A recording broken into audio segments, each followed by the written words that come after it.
Entonces ahorita ya como que contextualizando, ubicándonos un poquito en lo del teatro espontáneo, un poco su historia, su estructura, ahora viene la pregunta del millón. Esa línea que para ti separa el teatro espontáneo que se ha venido trabajando, que yo lo he vivido incluso en carne propia cuando estuve por Argentina, tuve algunas experiencias en Córdoba, en Buenos Aires, encontrándome con esos espacios de teatro espontáneo y esta línea tan pequeña, este límite, esta franja que tú dices, de separarlo de un teatro espontáneo comunitario. Ya se le suma una palabra que tiene mucho peso en la estructura, en la epistemología, en el método y en la ética, que es para mí el teatro espontáneo comunitario. Esa línea, ¿qué diferencias existen y por qué posicionarte tú dentro del teatro espontáneo comunitario? ¿Y por qué hacer de una manera explícita la denominación de comunitario? Yo creo que los conocimientos son colectivos. Yo hago una opción ideológica por la no mercantilización de los saberes, del conocimiento, y creo que los conocimientos se construyen colectivamente. Cada una de nosotras somos una síntesis de muchas otras personas. Somos, como lo hemos conversado, una síntesis también de todos nuestros muertos y de todos nuestros vivos, de muchos momentos. Siento que hay una tendencia, o más que una tendencia, se pudieran dar o uno pudiera percibir fenómenos en donde está esta aspiración un poquito narcisa de querer reconocer el copyright, de que un poco también tener un coto de un producto para tirar a un mercado epistemológico o metodológico.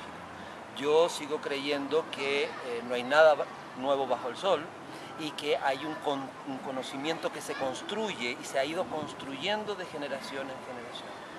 Cuando nosotros empezamos a trabajar con teatro espontáneo, por ahí inicios de los 2000, ¿no? Y cuando empezamos a aprender las técnicas, los métodos y algunos soportes teóricos que denominaban, me parecía embriagador y me parecía una potente herramienta.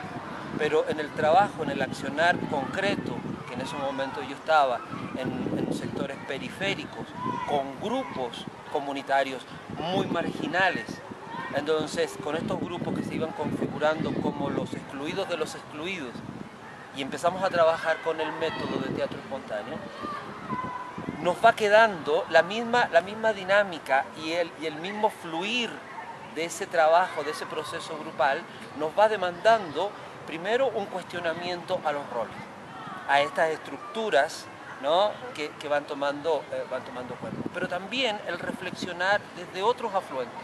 Y ahí, por ejemplo, la importancia del teatro popular latinoamericano, como también otra gran construcción colectiva, la fuimos tomando y la fuimos ponderando y la fuimos instrumentalizando al quehacer y al fluir de este proceso grupal. Y de ahí surgen dos grandes propuestas del teatro popular latinoamericano. Ya teníamos una estructura, que hacíamos teatro espontáneo, que nos reconocíamos en el teatro de la espontaneidad, nos reconocíamos como afluente también en el psicodrama, nos reconocíamos también en la manera de hacer desde el playback. Pero cuando empezamos a mirar este otro patrimonio cultural latinoamericano, que es el teatro popular, entonces surge la experiencia de teatro del Escambray, este teatro campesino de los años 60 y 70, por ahí principio de los 70, que se hace en Cuba. Y ahí hay una incorporación donde se van borrando estas fronteras de un espectáculo, van borrándose las fronteras de una propuesta de estética, que un grupo, que me parece muy válido, que un grupo humano haga una propuesta para los otros. Entonces, pero el tema es que cuando surge y cuando releemos y retomamos a Boal, por ejemplo, con su teatro del oprimido y también con el arcoíris del deseo, vamos viendo que ya no solamente hay una estética, sino que hay muchas estéticas.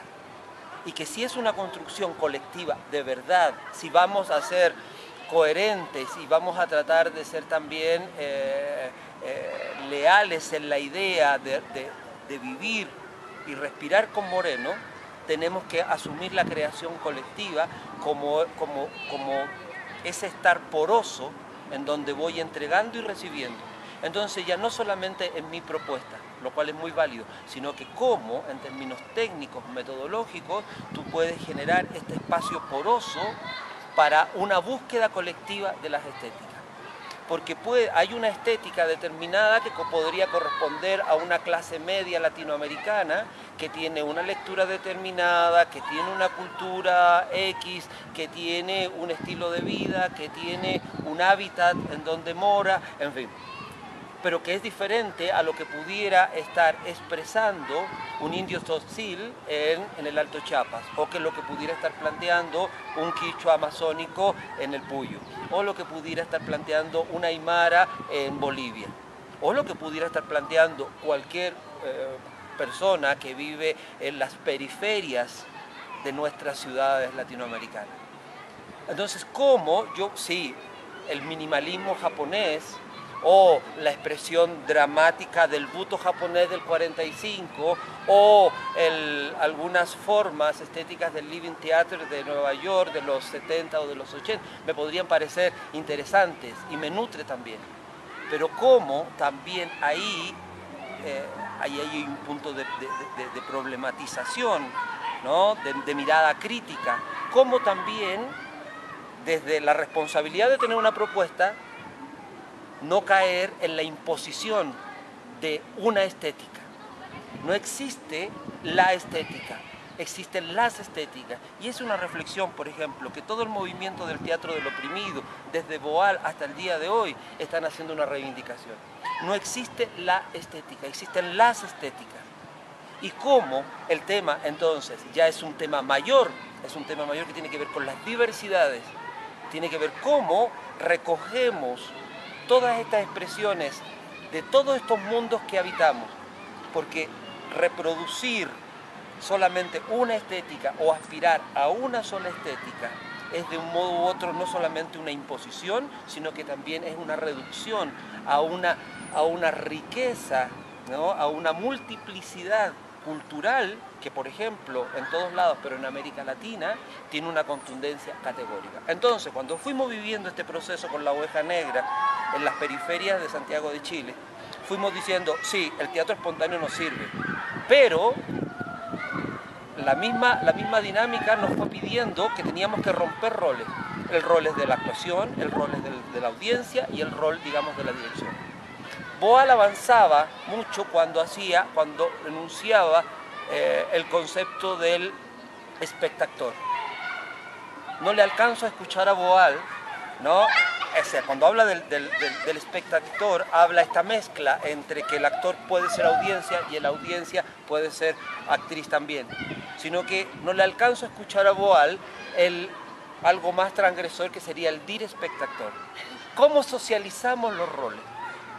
¿No? Entonces, y ahí en teatro espontáneo, con La Oveja Negra, empieza a tener una génesis de lo comunitario. Comunitario significa, por un lado, la socialización de los roles, lo cual te marca una concepción teórica, filosófica, pero también te marca una obligación técnica, metodológica de cómo eso se alcanza.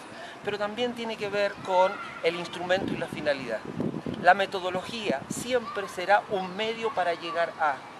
Si se convierte en un fin en sí mismo, hay una reducción de su potencia y de su riqueza.